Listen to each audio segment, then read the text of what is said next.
Bien, este es el libro. Ahí está, ¿no? Los hombres del juicio de Pepe Liayer. Es un documento histórico fenomenal. ¿Cómo te va, Pepe? Te felicito. Bueno, muchas gracias. Muchas gracias. Muchos que nos están viendo lo leyeron, otros no. Contale para el principio de qué se trata el libro y vamos a hablar después de esto. Hay libros que llegan a la vida de un periodista o de un autor de una manera curiosa, asombrosa. Yo he perseguido asuntos, sigo interesándome de modo deliberado en ciertas cuestiones. Este libro llegó a mí de una manera absolutamente imprevisible cuando fui citado por los ex camaristas para decirme: Pepe, los años pasan, nosotros pensamos que hay que hacer un libro, pero el libro no lo vamos a hacer nosotros, somos juristas, no escribimos de una manera didáctica, además va a ser aburrido. Pensamos que vos eras la persona que podía interpretar de alguna manera esta historia, pero no como un libro de encargo. El libro es mío y yo me hago responsable de sus errores y de sus limitaciones, como de los aciertos que pueda tener. Pero cuando el libro llega a mí, me doy cuenta que esta historia, que a mí me había impresionado tanto desde que yo llegué del exilio en el 84, se me corporizó a través de un privilegio que la vida me dio, Nelson, que es poder recoger el testimonio de ellos. Porque este es un libro que si bien es político y jurídico, es un libro de vidas humanas. Así es. ¿Quién era Andrés D'Alessio? ¿Quién era Carlos León Arlanián, Guillermo Ledesma, Jorge Valer Garao, Jorge Torlasco, Andrés D'Alessio, que en paz descanse? Ricardo Gilavedra. Y naturalmente Julio Estracera. Entonces, la combinación del recorrido de estas vidas, ¿cómo llegó a ellos? Porque yo creo que a esta altura de la vida, yo digo, la vida a veces nos presenta con situaciones, con privilegios, el amor, la muerte, la suerte, el infortunio. Este juicio llegó a ellos, los nombra para la Cámara Federal, y el libro está dedicado deliberadamente a la memoria de 3 personas: Raúl Alfonsín, Andrés D'Alessio y Carlos Nino, el gran pensador, el gran filósofo de esa etapa del gobierno, que murió muy joven lamentablemente. ¿Por qué? Porque Alfonsín sostiene el juicio, en medio de presiones inauditas. Vos pensás, Nelson, que hoy es tan fácil hablar. Bueno, claro, por eso mismo tiene este valor de enseñanza. Para los que tienen 25 años, esta historia no se conoce. 25 y 35. Claro. Que es una etapa de la vida argentina. Sí, hubo un juicio, dicen, pero después hubo obediencia de vida. ¿Qué tiene que ver? La obediencia de vida no canceló las penas contra Maceri y Videla, por ejemplo, y muchos más. Pero entonces digo, en ese año 85, cuando se produce el veredicto, en Chile era presidente Pinochet. Brasil y Uruguay empezaban a salir de las dictaduras. Bueno, existía el muro de Berlín, existía la Unión Soviética, era otra galaxia. En esas condiciones, con un Senado peronista, con unas Fuerzas Armadas. Acá hay algunas... Lo que marca Pepe, lo digo desde el punto de vista de los hechos. El Senado peronista implicaba un apoyo a la postura del peronismo, que era de convalidar la autoamnistía. Acá hay unas fotos en donde se lo ve al almirante Maciel, yo no sé si la cámara los puede tomar, con el uniforme de almirante de la Armada, joven, engominado, con todo respeto, estos no eran viejitos inermes. El poder militar estaba intacto. Estaba intacto. Claro. A tal punto que cuando hubo rebeliones carapintadas, el presidente Alfonsín no tuvo con qué reprimirlas, no le respondían los mandos militares. Eso fue dramático, ¿eh? Eso fue dramático. Entonces, las cosas tienen valor, siempre uno no se cansa de reiterarlo, Nelson, en la perspectiva, en el escenario. Bueno, la actitud prepotente... Sí, la actitud de Videla riéndose. Sí. Riéndose, Videla fue el único que rechazó la defensa, porque como vos sabés, todos los excomandantes tuvieron abogados defensores, algunos de primerísimo nivel, como Aguirre Barrio, grandes juristas que los defendieron en una corte de la ley, porque la democracia les dio a ellos. Ahora, si vos me permitís, si vos me decís, ¿qué me pasó con el libro? Porque yo pienso que es imprescindible no leerme a mí, por Dios, los testimonios. Estos juristas sabían que en la Argentina pasaban cosas terribles, como abogados, como jueces, muchos de ellos. Sabían, ¿quién podía no saber? No sabían cuán terribles ni en qué dimensión. Y llegan, Nelson, a la constatación de que acá hubo un plan criminal. Hay 2 o 3 historias. La historia de la familia Bettini, por ejemplo. Sí, claro, el actual embajador en España. Sí, que es escalofriante cómo los militares borraron a toda la familia, la liquidaron. La familia Tarnopolsky. Sí. Otra. Entonces, llega un momento en que uno se pregunta más allá de la política. Ellos se preguntan, yo me pregunto. Hubo momentos que se me cortaba la respiración, hubo momentos que se te llenaban los ojos de lágrimas, no porque yo no hubiera leído esos testimonios porque los conocía, sino que te los recuerdan. Cuando uno se pregunta, ¿sabes qué? Más allá de la ideología, por la condición humana. Cuando vos te encontrás con historias en donde un muchacho de 15 años es torturado delante de sus padres, torturado, no te voy a decir acá en televisión de qué manera, por respeto a la gente. Entonces, a mí este libro me permitió lo que ellos dicen. El doctor Ledesma dice una cosa que me pareció impresionante. Me dice, mire, Pepe, fuimos a Marte, fuimos astronautas en Marte, volvimos después de 6 meses y ya la vida había cambiado. Digo, ¿cómo astronautas? Sí, porque meterse en las audiencias y escuchar los testimonios que presentaba el fiscal Estracera era algo verdaderamente estremecedor. No, sin duda. No, además hablan de, es muy interesante, de lo que se vivía en aquel momento, que hay que transmitirlo, las dificultades para llevar adelante el juicio. Enormes. Y una parte de la sociedad que criticaba al gobierno de Alfonsín por llevar adelante los juicios. Sí, sí, una parte que la criticaba y después la otra parte, como siempre tenés, el sector maximalista que decía, pero ¿cómo? Nada más que esto. Había gente que pedía pelotones de fusilamiento. Ahí hay una foto de la señora de Bonafini sin pañuelo, charlando animadamente con el doctor Estracera, cosa que hoy no haría. Mucho ha cambiado. Pero a mí me da la sensación de que esta es una historia que era necesaria, me da la sensación, tengo la convicción de que esta es una historia que había que rescatar. Yo sigo pensando, será un tema de edad, que los libros valen. El libro, por supuesto, el libro en la biblioteca. Vivimos en la época digital, el libro electrónico, que alguien sepa que esto pasó en la Argentina. Porque créeme, no es equivalente descolgar un cuadro de un colegio militar 15 años después que juzgar a señores con poder sin saber que, perdón, el peronismo había apoyado la autoamnistía. Sí, por eso mismo lo decía. ¿Tuvieron miedo los jueces? Yo lo he preguntado esto. Ellos vivieron de alguna manera obsesionados por administrar justicia.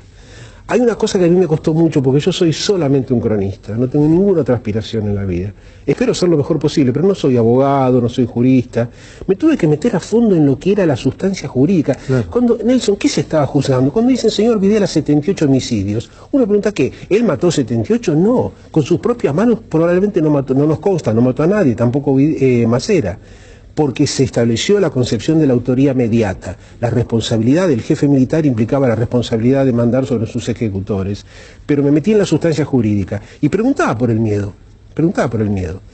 Les han dicho cosas, los han insultado, a nosotros nos ha pasado también, modestamente como periodistas, nos han dicho cosas en las calles, nada más que eso. La decisión fundamental del doctor Alfonsín y de mucha gente que colaboró. Hay casos que yo quiero destacar, si vos me permitís, porque un libro, esto que voy a decir para mí es muy importante, y creo que el mejor lugar para decirlo es tu programa. Un libro de esta naturaleza tiene más de 700 nombres. Yo peleé con la editorial y afortunadamente me hicieron caso de que hubiera un índice onomástico, o sea, que se supiera quiénes están en qué página. Es un libro que tiene 1 millón de caracteres, 545 páginas, y yo he trabajado con mucha pasión. De pronto el registro puede ser imperfecto. Hay gente que ha trabajado, por ejemplo, abnegadamente a favor de investigación. En el caso del doctor Luis Niño, un hombre que hoy día es juez del Tribunal Criminal y de una gran probidad y de una gran firmeza en su convicción por los derechos humanos. Bueno, el libro está en plena etapa, porque afortunadamente se está vendiendo muy bien, en plena etapa de reimpresión. Vamos a tratar de corregir esas cosas. De corregir las cosas que se pueden haber escapado sencillamente por el apuro y por la masa de la información con que yo trabajé. Pepe, este libro además tiene un valor especial por el contexto. Sí. Y marcaba que lo hayas escrito vos tiene además un valor especial por tu historia. Vos debiste dejar el país, así que vos sabés de qué se hablaba. Tu vida corrió peligro, la de tu familia, y tuviste que irte. ¿Qué sentiste en la escritura del libro, en este contexto que hoy se vive, tan casi depreciativo de estas cosas y de apropiación política del tema de los derechos humanos, con tanto efecto concreto en la vida de las personas? Recién he escuchado el reportaje a la senadora Duhalde y no sé si ella o vos en algún momento surgió una frase que me impresionó mucho, casualmente por lo elemental que es, ¿no? Hay que hacer algo por la patria. Yo no voy a decir, me parecería ridículo o ridiculizable que diga que esto es... Yo sentí un gran regocijo espiritual, a la edad que tengo, con la vida que he vivido, con apenas 47 años de ejercicio del periodismo. Llegó el momento en que yo habría de escribir una cosa que me superaba y me trascendía. Yo pienso con toda franqueza, pienso en mi nieta, y eventualmente en los hijos de mi nieta.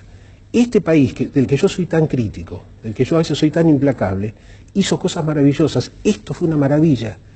No hay precedentes en el mundo que un gobierno civil haya juzgado a un régimen militar con sus propios jueces. No los hay. El libro estudia Kampuchea, Sudáfrica, Grecia, Chile, Brasil. ¿Dónde pasó lo que pasó en la Argentina? Entonces, ¿qué sentí? Yo sentí una gran plenitud, una gran sensación de que, bueno, cuando uno escribe libros, como cuando uno tiene hijos y cuando uno planta árboles, parece un lugar común, pero es muy cierto, de algún modo no es que se garantiza la heredad, deja un mensaje para las otras generaciones. Acá hubo gente honesta, hubo gente talentosa y hubo gente muy corajuda que se bancó un juicio en condiciones dificilísimas. La Argentina del 85 era un país muy peligroso. Y yo, que había salido al exilio y acababa de regresar al país, veía esas escenas en los tribunales y no lo podía creer, porque aparte sí. ¿Y cómo vivís el hoy día de actitud casi depreciativa o de minusvalía de esto que Perdón, se ha hecho Nelson, desde el punto de vista sacale el político? case. El libro no, yo no pretendo, no pretendo polemizar con el gobierno, pero no puedo menos que rescatar aquella frase que seguramente provocó mi salida de Radio Nacional, porque cuando el presidente Kirchner en marzo del 2004 se hace cargo de la ESMA y dice urbi et orbi, vengo a pedir perdón, excusas en nombre de la democracia por 20 años de silencio, yo sentí que me ardía la sangre, pero no por un tema de Alfonsín o del Partido Radical, eso es lo de menos. Porque era una infamia. Una mentira. Era una mentira. El gobierno había juzgado, no el gobierno, la justicia había juzgado. Entonces, acá se ha pretendido, con esta historia del relato, fundar la noción de que el país empezó en 2003, pero en materia de derechos humanos, como el peronismo tenía realmente, no integró la CONADEP, apoyó la autoamnistía, y una serie de cosas más, mucha gente complicada con las caras pintadas, en los años de Alfonsín, había necesidad de algún modo de saquear esa historia, de apropiarse de ella. Pero no pueden, porque la historia es implacable. La noche que pasa eso en la ESMA, yo esto lo sé porque me lo contó personalmente el interesado, el presidente Kirchner lo llama al doctor Alfonsín, se conocen a doctor, pero una vez más no cuesta nada contarla, y le dice, doctor Alfonsín, usted debe estar enojado conmigo. El doctor Alfonsín, que me lo contó, le dice, no, presidente, yo no estoy enojado, estoy triste, porque no es cierto lo que usted dijo. Pepe, ¿y por qué pensás que la juventud ha tomado este discurso de idea de que el gobierno es el único que ha hecho cosas en relación a esto? Es un fenómeno, digo, aquella parte de la juventud que aprueba el gobierno. ¿Te sorprende, no te sorprende? ¿Marca un éxito de esta idea del kirchnerismo me impresiona, de inventar me impresiona, la historia? Me impresiona. Mis hijos son jóvenes y estoy en contacto con gente de generaciones más jóvenes y además si a algo me dedico con cariño como periodista veterano es a escuchar rigurosamente a todos los jóvenes. Me sorprende el poder de la manipulación, el poder de la manipulación. Porque hay que recordar una cosa, si los juicios fueron reanudados, lo cual es positivo, Nelson, es porque hubo juicios anteriores. Acá nada viene de un repollo. ¿Qué me provoca? Me provoca una mezcla de desconcierto, de amargura, de pena, y además me motoriza a que libros como Los hombres del juicio le permitan a la gente acceder a documentos que revelan la verdad sin epítetos, sin adjetivos. Esto pasó, esto no puede ser negado. Y cuando esto lo tienen las organizaciones de derechos humanos que sí conocen esto y vivieron esto. Sí, es muy... Yo quisiera ser tan prudente con las palabras. Es muy descorazonante, advertir que acá ha habido una partidización de los organismos de derechos humanos. No todos, no todos. Muchos de ellos se han mantenido separados, otros directamente han sido incorporados al aparato de gobierno y han pasado a creer que el país comenzó en 2003. El país no comenzó en 2003. Acá hubo mucha gente, dejá de lado el gobierno de Alfonsín, dejá de lado la CONADEP, dejá de lado la Cámara Federal. La Asamblea Permanente por los Derechos del Hombre, la Liga Argentina por los Derechos del Hombre, el CELS, el Servicio de Paz y Justicia, mucha gente que viene peleando hace muchos años. Yo puedo contar una anécdota que no me canso de contarla, tiene una palabra un poco fuerte, pero no te vas a poner colorado, para revelar hasta qué punto las cosas han sido distorsionadas. Cuando el presidente Kirchner recibe por primera vez a las Madres de Plaza de Mayo en 2003, habían pasado creo que una semana, 10 días de la asunción del presidente Kirchner. Y entra a la Casa de Gobierno la señora de Bonafini con un grupo de madres. Cuando sale, se acercan todos los mobileros, fue un gran revuelo, porque eso no había pasado nunca. Había pasado con Rodríguez Sá. Sí, tenés razón, pero no con los anteriores. Nunca más. ¿Qué le parece? Le dicen, señora. Estamos muy emocionadas porque la verdad que el presidente nos ha recibido así, asá, nos ha dicho que esta casa es para nosotras, cuando podemos venir cuando nosotros queremos, y la verdad estoy muy sorprendida. ¿Por qué? Y dice la señora Bonafini, está en los diarios, basta consultarlo, porque yo pensé que era la misma mierda que todos. Ahora, habían pasado 20 años, perdón por la palabrota, habían pasado 20 años de democracia. ¿Qué quiere decir? Que las madres de Plaza de Mayo no habían puesto sus pies sobre Santa Cruz. No podían. Entonces, estas son las cosas que le hacen pensar a uno, para volver a la naturaleza de este episodio, que a veces la historia necesita de pequeñas ayudas de los historiadores. Yo no sé si esto es un libro de historia, es el libro de un periodista que se pretende un poquito historiador, pero es un aporte a conocer una realidad que si no la conocemos, somos pasto de las fieras. Pepe, muchísimas gracias. No, gracias a vos. Y gracias por este aporte. El libro es un aporte al conocimiento de la historia, del cual tenemos una enorme necesidad. Ya volvemos.